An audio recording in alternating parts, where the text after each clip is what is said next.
Hello everyone, this is Borona Africa Tube and the discussion on the Ethiopian law of succession. In this video, I gonna make the detailed discussion on the first chapter and the first section, which is general considerations of the devolution of successions, and in the middle of the video or the discussion, I will ask you a question which is taken from the national exit exam and also other questions from the discussion which needs your reflection.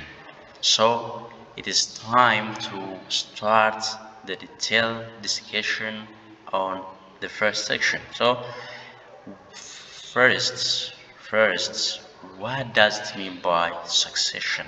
So passing succession means that passing of a property or legal rights and duties which an individual collects or acquires during his lifetime after his or her death to the rightful successors. So this succession can be made to states or interstate or hybrid. I hope you have an idea or you know what does it mean by two-state succession, interstate succession from the first video. And one thing added in that of hybrid. What does it mean by hybrid? Meaning that just simply the combination of both testate and interstate succession. This means the circumstances whereby the deceased person left a valid will regarding some portion of his property and died without leaving any will in relation to the other portion of his properties. In such circumstance, so long as the will which made by the deceased regarding the some portion of the property is valid, that portion of property will be distributed to the rightful successors as per that will, and the other properties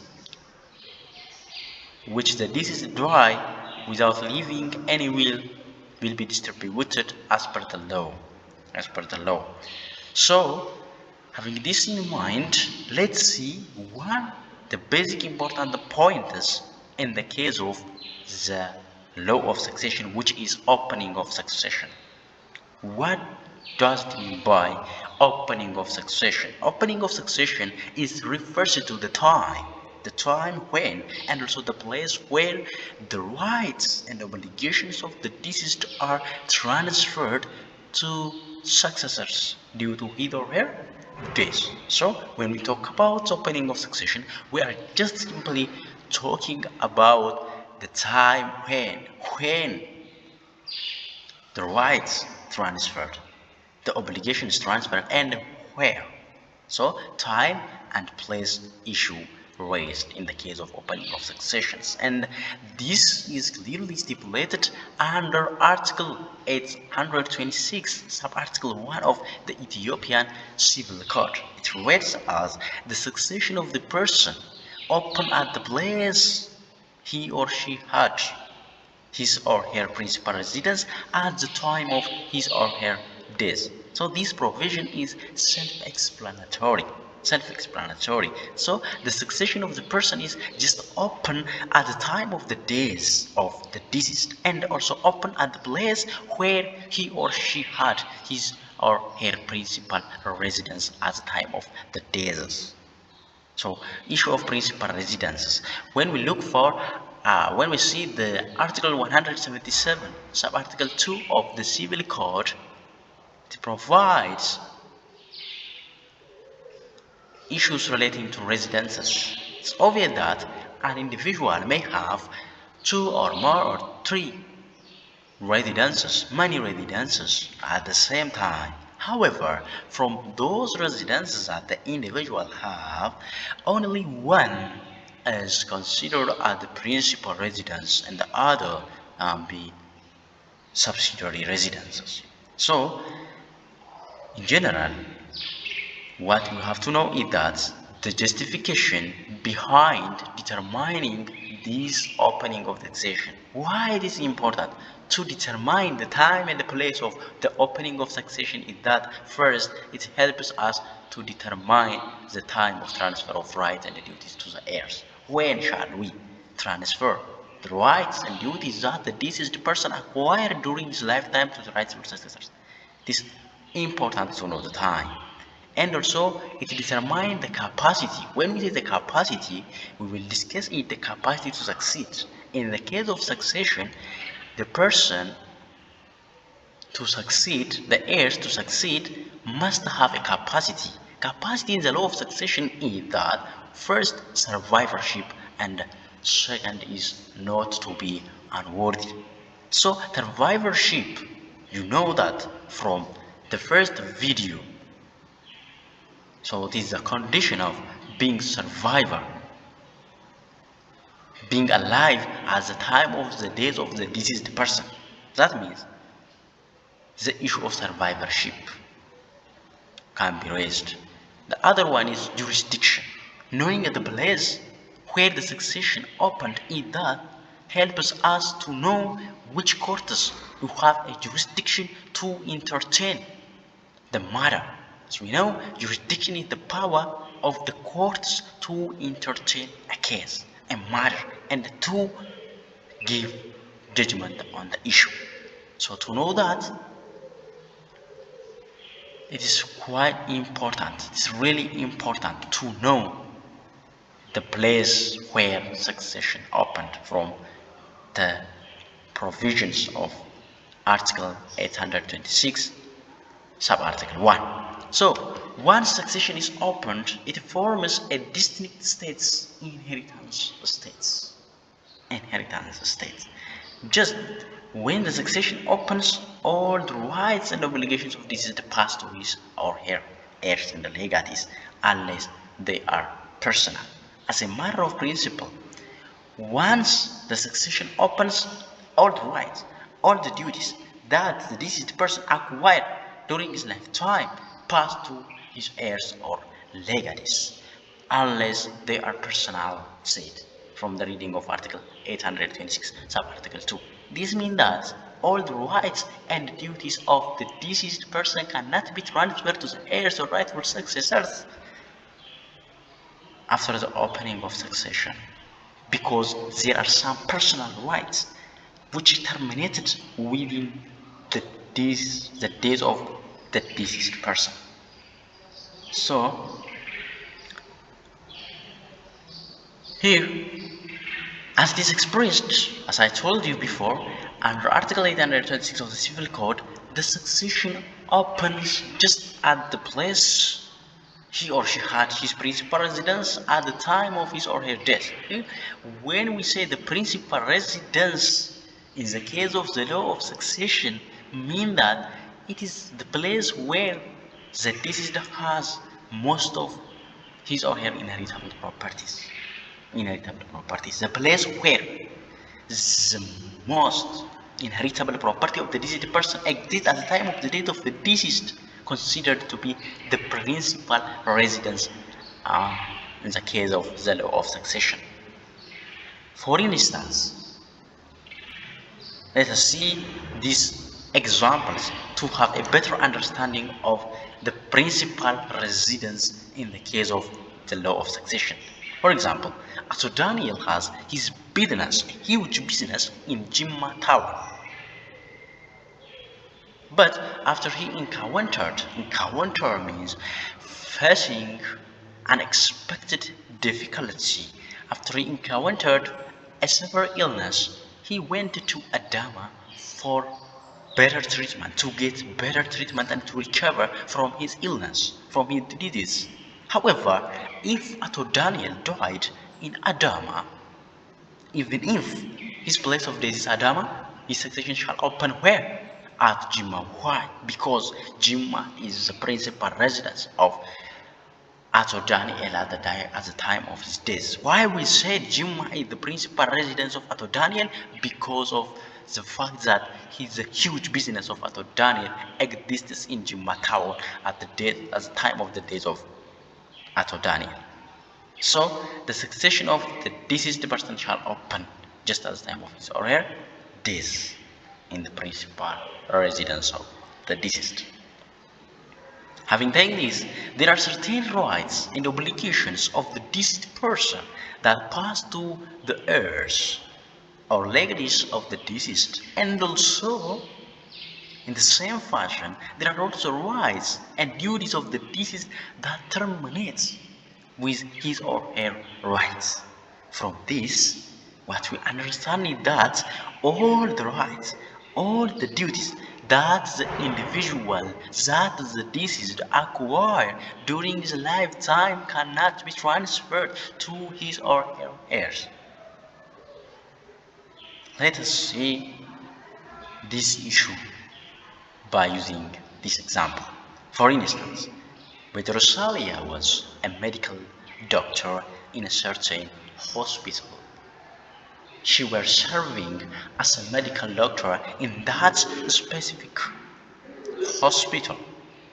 However, upon the death of Rosalia, her successor, rightful successors, cannot claim the employment rights in that specific hospital as a medical doctor. Can they? No, they cannot claim. They cannot claim employment as a medical doctor in that specific hospital because such rights are specific to individuals and cannot be transferred to the heirs. It requires the personal abilities, skills of that specific individual to perform the task. So, all the rights and duties of the deceased cannot make hereditary states, cannot constitute hereditary states. And there are also some obligations of the deceased could also pass to his or heirs, legacies.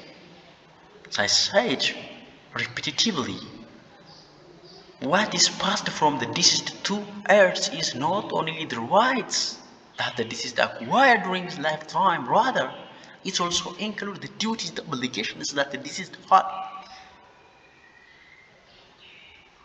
at the time of his death. For instance, if the deceased is a debtor, the heirs are bound to pay back his debts to the rightful creditors.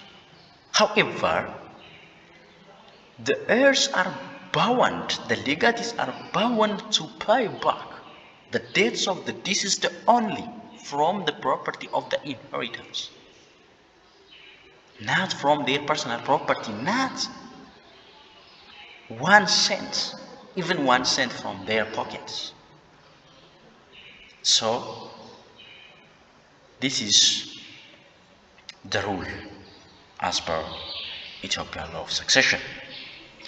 As a matter of principle, all of the property which were owned or possessed by the deceased on the day of his or her death shall constitute his or her inheritance. You can check what does it mean by inheritance from the discussion on the first video. So, all the inheritable property left by the deceased at the time of his or her death are called the hereditary estates. Hereditary estates means all the inheritable properties, all property which is inherited and left by the deceased at the time of his or her death. So, these hereditary estates can be corporeal, which is changeable, things, movable or immovable, and incorporeal, which is intangible things, which is the works of the minds, works related with intellectual workers, artists, literary rights. So we will discuss those intellectual property rights. There is a course called intellectual property rights. So there are rights which is intangible, incorporeal, but can be transferred to the heirs of the deceased upon the death of the deceased. Here, one thing that we have to note here is that opening of succession and opening of will is quite different concepts. Quite different concepts.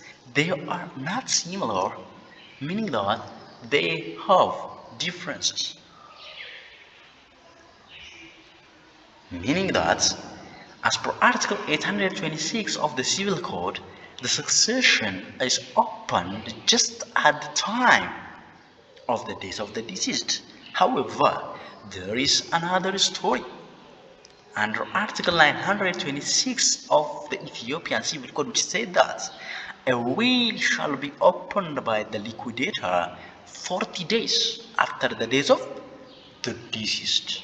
40 days, not just at the time. So, the difference here regarding the opening of succession and opening of will is that the time of succession, the time of opening of the will and the time of opening of succession is not the same. So, remember this fact. Don't forget this fact. Let me ask you one question which requires your active participation and taken from the national exit exam. The question says that identify a choice that is incorrect about opening of succession. Meaning that which one is incorrect about opening of succession? A. It shall open after the closure of the liquidation. B. It shall open just 40 days following the days of the deceased. C. It shall open at the main residence of the deceased at the time of making a will. D. It shall open at the main residence of the legatees and heirs. E. All are correct. So, answer, write down the answer of the question under the comment below. The one follow the video can easily respond on the question. This question is taken from exit exam. So now let us see those things which make up inheritance. All things, this is general fact that all things cannot make up a succession. In general, what transfer from the deceased to heirs or legatees are rights and duties of the deceased which arise from various relations. When we say the rights and duties which the deceased person acquired during his lifetime, those rights and duties are acquired from various relations which the deceased had with other third parties during his or her lifetime. Those relations, such obvious relations, can be, for instance, a contractual relation, contractual relations that the deceased had with the third person or with the third parties. Contract of insurance, it can be contract of insurance. And also there are rights which may arise from the court proceedings, the court litigation between the deceased and also the other third parties.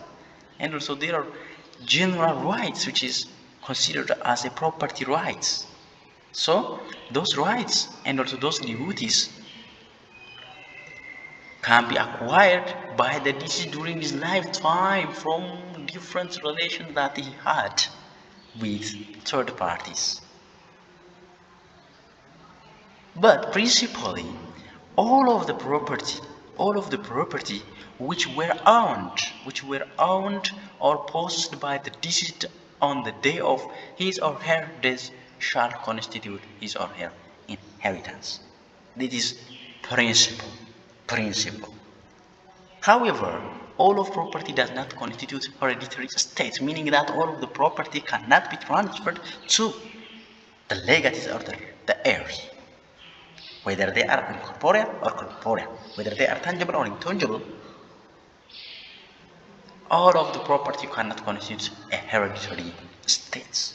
Cannot constitute hereditary estate.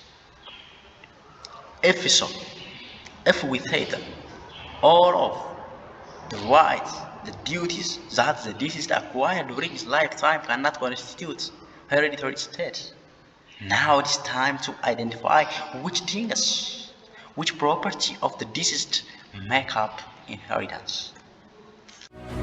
Corona Africa, the friend of everyone. Ege, Corona Africa, Minto Nalonda, Aho. Corona Africa, Yehulum Guadoni. Let us see. Let's begin from life insurance. Whether life insurance that the deceased had during his lifetime constitute hereditary estate or not. Before identifying this fact, it is better to know what does it mean by life insurance. Life insurance is just a kind of contract whereby the insurer undertakes against the payment of premiums to pay to the beneficiary. The beneficiary a specified sum on the days of subscriber.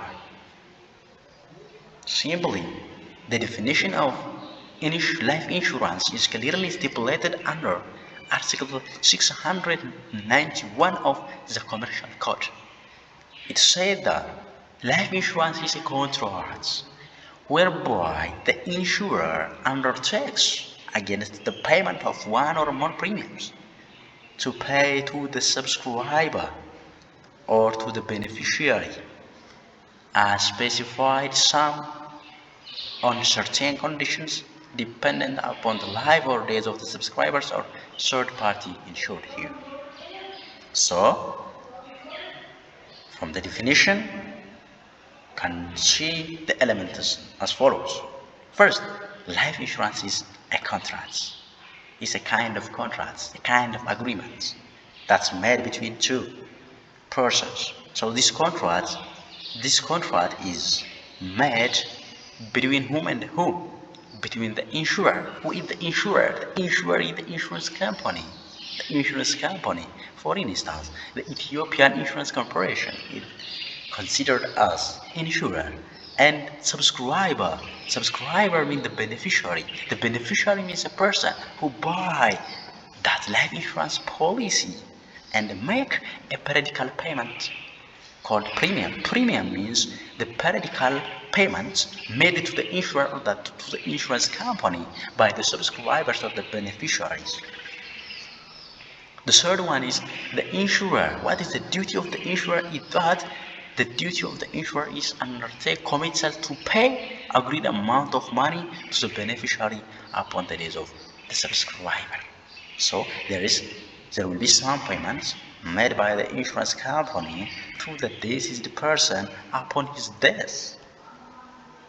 So, if this is what does it mean by life insurance? If it is life insurance, is life insurance constituted hereditary estate or not?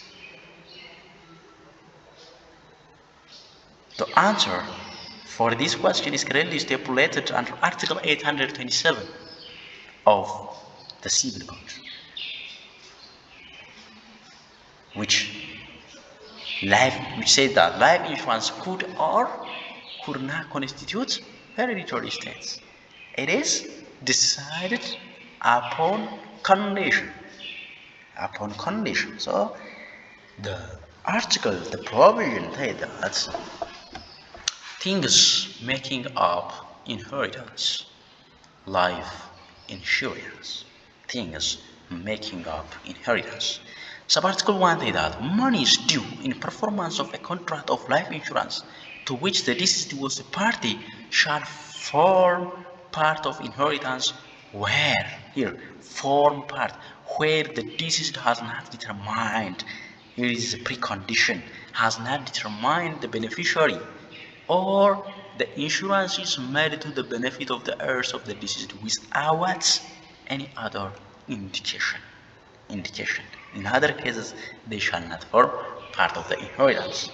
From this, what we understand that, through as a matter of principle, this life insurance cannot constitute a hereditary estate, shall not form part of inheritance. However, upon the conditions provided under the first article, the life insurance may form part of the inheritance.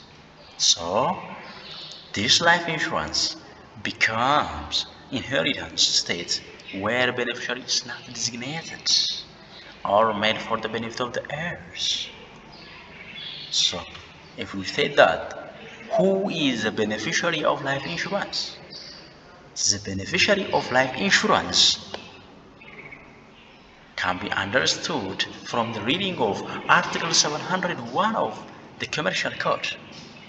Say that beneficiary of insurance policy, an insurance policy for the event of death may be made to the benefit of specified beneficiary. Here, insurance of policy for the event of death is life insurance, which is made to benefit of whom? A specified beneficiary.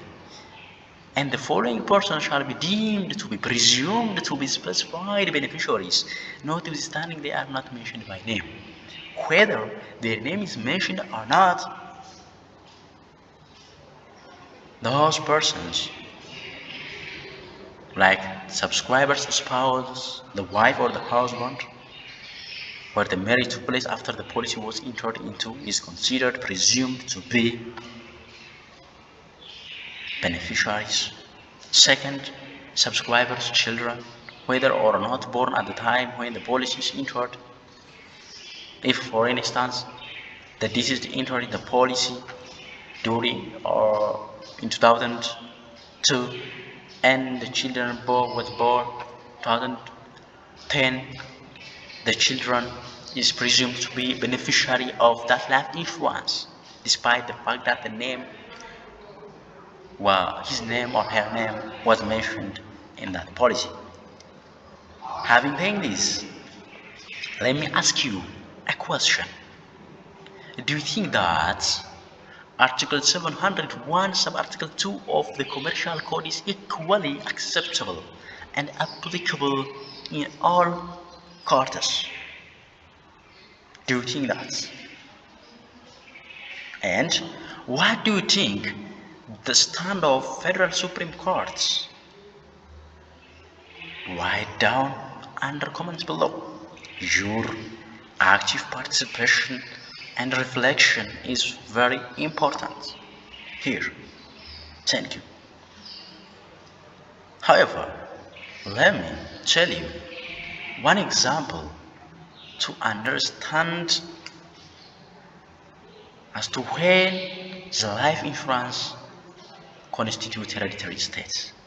For instance, assume whether Ugandat has bought life insurance policy from the Ethiopian Insurance Corporation.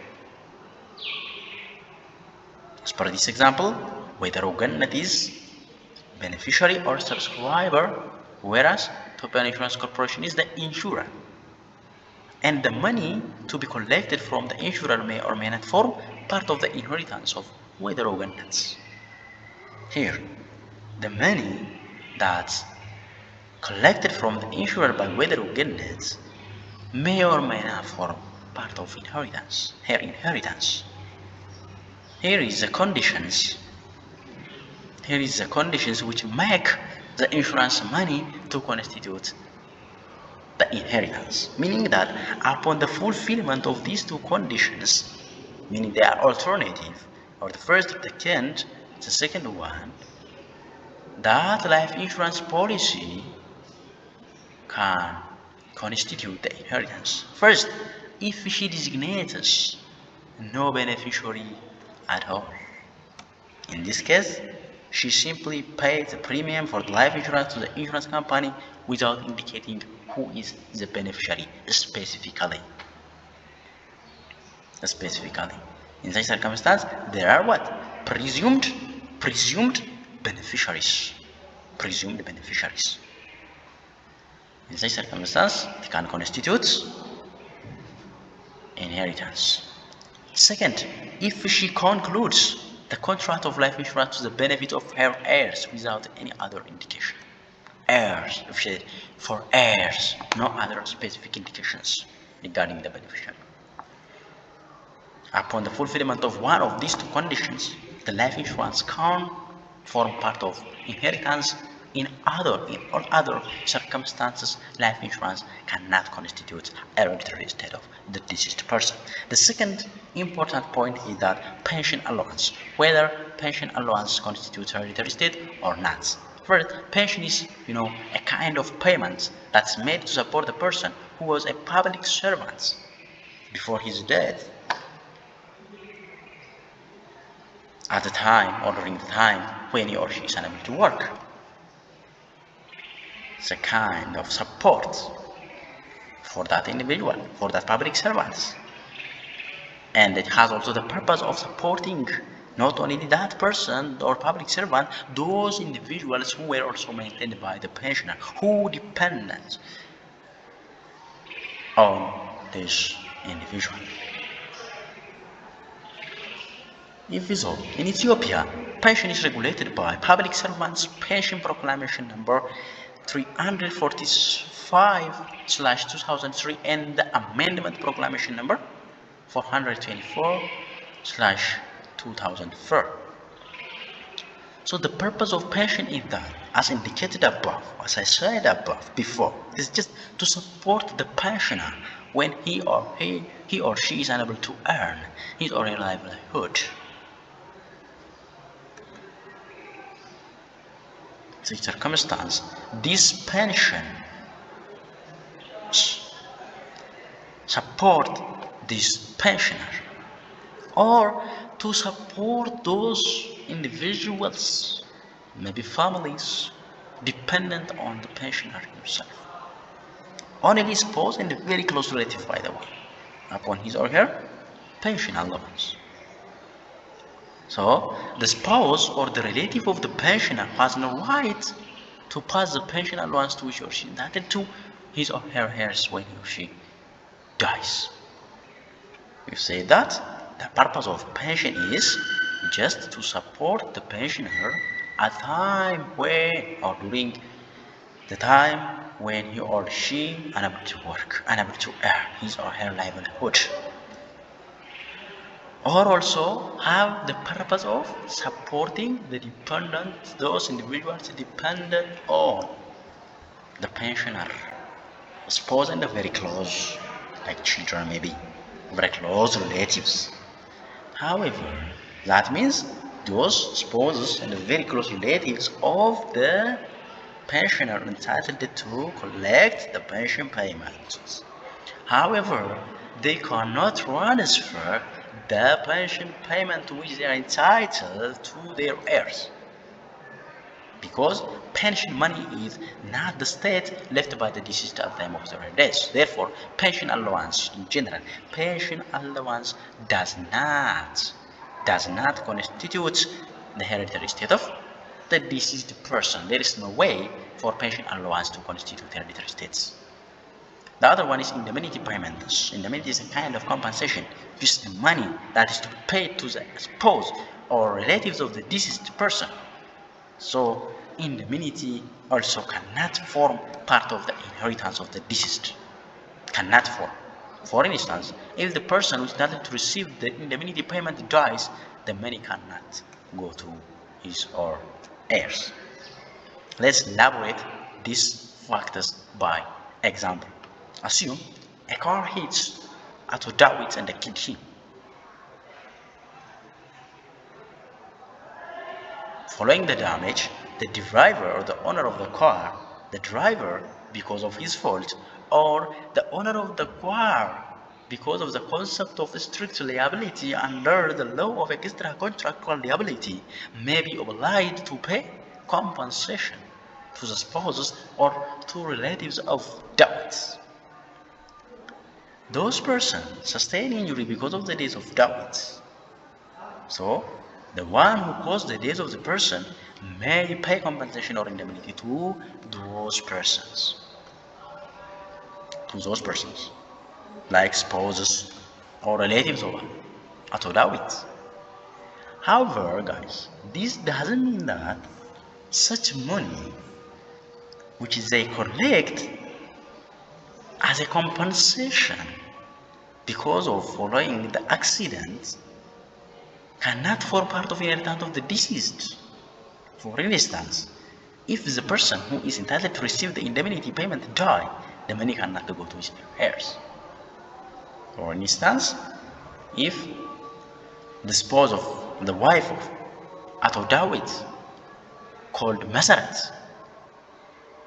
collects some money, some compensation because of the death of her husband, she cannot transfer those monies to her rightful successors or legatees. That's why we said the indemnity payment cannot form part of the inheritance of the deceased person. This is all about the discussion of the second videos, and in the next video we'll continue to discussing capacity to succeed, who have the capacity to succeed under the Ethiopian law of succession. So don't forget to subscribe the channel, write down comments, any corrections regarding method of the delivery of lecture and anything you want. Thank you for your attention.